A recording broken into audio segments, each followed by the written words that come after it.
Hello बच्चों, let's see this question. तो इस क्वेश्चन में अपन को बोला है कि एक इलेक्ट्रॉन जो है वो जंप करता है फर्स्ट एक्साइटेड स्टेट से ग्राउंड स्टेट पे एक हाइड्रोजन एटम के अंदर। तो अपन को बताना है कि जो उसका इलेक्ट्रोस्टैटिक फोर्स है इलेक्ट्रॉन पे वो हमेशा न्यूक्लियस की डायरेक्शन में होगा।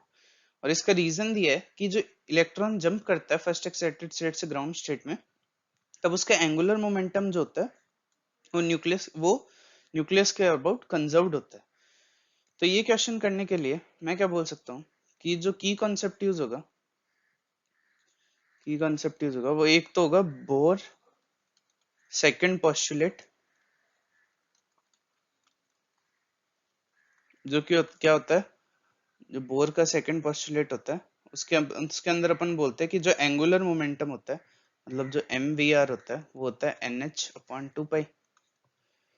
और इसके अंदर जो ये बोला है इसने कि जो इलेक्ट्रॉन की फोर्स होगी, तो इसका एक दूसरा कॉन्सेप्ट होगा इलेक्ट्रोस्टैटिक फोर्स।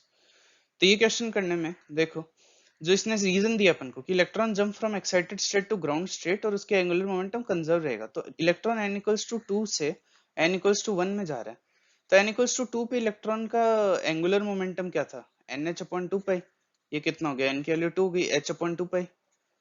और n इक्वल टू 1 में h अपॉन पाई, सॉरी, और n इक्वल टू 1 में इलेक्ट्रॉन का कितना होगा एंगुलर मोमेंटम, वो होगा h अपॉन टू पाई, क्योंकि n की वैल्यू 1 हो गई। अब ये सेम तो नहीं है, तो एंगुलर मोमेंटम कंजर्व तो नहीं हो रहा है इस केस के अंदर, जो रीजन है वो इनकरेक्ट हो जाएगा। अपन असर्शन देख लेते हैं। As electron jumps from first excited state to ground state in hydrogen atom, the electrostatic force on the electron is always directed toward the nucleus.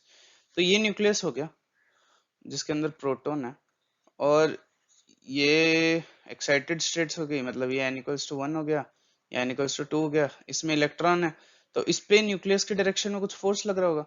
तो फोर्स कितना होगा, k इलेक्ट्रॉन पे चार्ज, न्यूक्लियस पे charge divided by r distance का square. तो ये जो force है और वो हमेशा डायरेक्टेड होगा न्यूक्लियस की तरफ, क्योंकि इस पे चार्ज है और इस पे चार्ज है, तो फोर्स जो होगा वो हमेशा न्यूक्लियस की तरफ डायरेक्टेड होगा।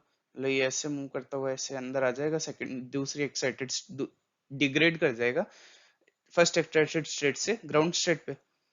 तो जो फोर्स है वो तो हमेशा न्यूक्लियस के डायरेक्शन में ही लग रहा होगा। तो जो इस केस में अपन को बोल रहा है कि always directed toward the nucleus, ये करेक्ट हो जाएगा। तो इसका जो करेक्ट ऑप्शन हो जाएगा वो हो जाएगा assertion is correct, reason is incorrect. तो ये जाएगा सी, मतलब 3। तो करेक्ट आंसर हो जाएगा, वो जाएगा option 3। So the final answer is option 3। Hope you understand it well. Best of luck.